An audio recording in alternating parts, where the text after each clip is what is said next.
अशोक सराफ यांना अगदी काही वेळातच महाराष्ट्र भूषण पुरस्कार दिला जाईल। थोड्याच वेळात त्यांचा गौरव होणार आहे आणि त्या पार्श्वभूमीवर त्यांच्यासोबत खास बातचीत आमचे प्रतिनिधी गिरीश कांबळे यांनी केलेली आहे।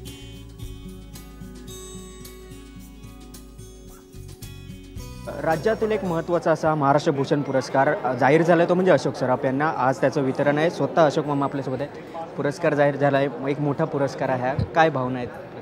अरे काय भावना आहेत, मी आता भावना बोलून तर माझ्या जुन्या आल्या भावना म्हणजे अतिशय उत्कृष्ट भावना आहेत माझ्या, प्रश्नच नाही आणि कुणाच्याही असायला हरकत नाही अशा आहेत। कारण कुठून मी सुरुवात केली आणि कुठपर्यंत जातो हा सगळ्यात माझ्या दृष्टीने आज महत्त्वाचा प्रश्न ठरलेला आहे।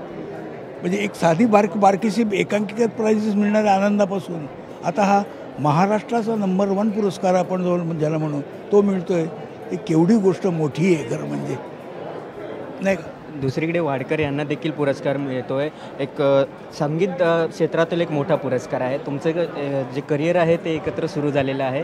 आज तुम्ही एकाच मंचावर वेगवेगळ्या क्षेत्रातील एक दिग्गज मोठा असा पुरस्कार प्राप्त करताय, काय छानच म्हणजे काय सुरेश सत्र हे व्हायलाच पाहिजे होता, हा आधीच व्हायला पाहिजे होता आणि त्याला मिळायलाच पाहिजे होतं, कारण अतिशय गुणी कलावंत आहे तो आणि आतापर्यंत त्यांनी प्रूव्ह केलेलं आहे। त्यांनी आपलं एक स्वतःचं एक वेगळं स्थान मराठी आणि हिंदीमध्ये पण त्यांनी केलेलं आहे। तर त्याला पुरस्कार मिळाला होता, त्याला पुरस्कार मिळतो आहे आणि त्याच्याबरोबर मलाही मिळतो आहे, त्यामुळे मला अतिशय आनंद झालेला आहे।